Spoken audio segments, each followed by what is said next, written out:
before now till date, grappling with the mindset about security, where is government's direction, what is the thought, and all?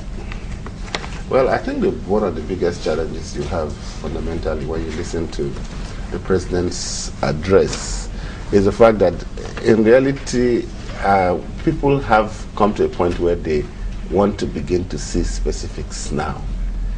You see, there are times when there's a time for talking and there's a time for beginning to walk the talk.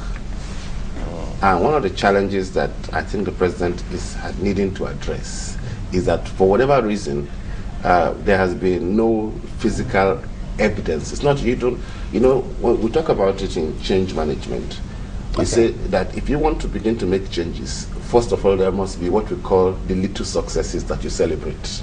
I was saying fundamentally that one of the biggest challenges that the president is having right now is that he's been president now for 5 months, not counting the previous year. Okay. Right. Now, many of us who are willing to give the president a strong benefit of the doubt, which is part of why he won the election easily, to be honest. And most Nigerians felt this man is sincere, and I still think he is. But the challenge there is that somewhere along the line, in the advisory process, one of the dangers of governance is that you get surrounded by a lot of people who say things that please you and you want to hear, and stop connecting with the people to whom you must always connect. And one of the challenges I was saying earlier in change management is that we say that if you want to make changes, you must start out with what we call little victories. Victories that everybody can celebrate, that symbolize what you are trying to achieve. Now, one of the biggest challenges the government is having at the moment is that those victories seem to be lacking.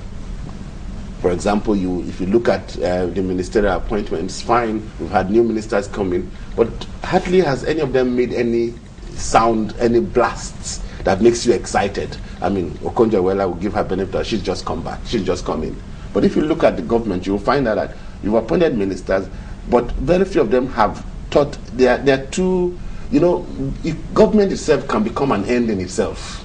I don't know if you know what I mean. You attend meetings, you sign memos, and you think you are getting results. That's not results. But our last guest thinks quite otherwise. He did say, well, it's still not a good time for us to judge them. He feels that over 100 days in office is not enough time for us to start seeing those signs and those kind of bites you talked about. Well, I think that's where he might be mixing two different things. For example, I've told a lot of people who have asked me about the power situation that power cannot be solved in 100 days. And that's a simple statement of fact, because you're dealing with a massive infrastructural thing. And as far as I'm concerned, the president is on the right path in that direction. But the point I'm making is this. When you want to make change and you want to make an impact, one of the first things that happens, which is why the 100 days concept, there's a book written by a man called The First 90 Days. That's the title of the book. And one of the things he says is that when you come into a position of leadership or of authority or into anything, the actions you take in your first few days are supposed to be, they're not the results, but they're what we call indicative actions that help everybody to get a picture of what you're going to do. I'll give you a simple example. One of the reasons why the President Obama is having challenges today is that when he came into office, the first major project he put out was the health care debate. Now, the health care debate is not going to have any effect on anybody until another year or two. And that was the debate of 2 years ago. But in the process, what he sent a message across to the people was that an issue that was a holy grail for Democrats, especially on the liberal side, was more important than what was touching the average man on the street, which was his job and his economy. So, you see, leadership is not only about the results, it's also about the actions you project in the mind of the people. When you want to influence people, there are a lot of actions you take. I mean, there are ways in which you do it. And I think one of the challenges is that I always tell people that there's something I call the internal dialogue and the external dialogue. The internal dialogue is a dialogue that takes place when four of us are sitting in this place and we talk amongst ourselves and we satisfy ourselves that what we are saying is all that needs to be said. The external dialogue is when we realize that this is not the world is outside there, and we want to find out what the world thinks.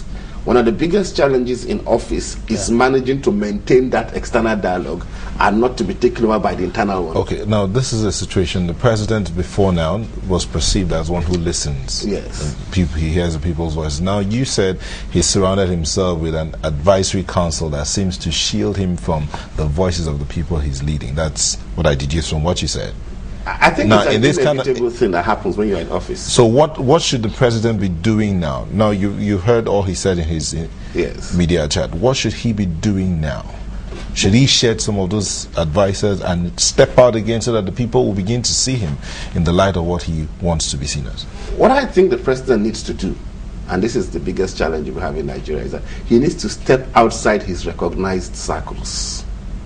I remember I was reading something that Jack Welch did when he was CEO of General Electric. He had his official advisors, that is people who are next to him in rank, the top management. But he also recognized that if he stayed with that top management, he would lose touch with what was possible outside. So what he did was he created a second-tier, semi-official group who didn't have office, but by their positions were people who had certain... For example, I'll tell you, I've said it on this program before, some of the best advisors the president can get will not ask to be his advisors. The president has to look for them. Some of the best people you need who have been there, and especially there are a group of people who don't even care about office, who don't care about funds, who are not politicians and who are not lobbyists. And if what you need to learn to do as president is to locate those group of people and to create a facility whereby they can have access to you. It's not the president's fault, because the office itself, the office of the president, even the security demand alone of that office means that if I want to go to Ashura to advise the president, he must invite me.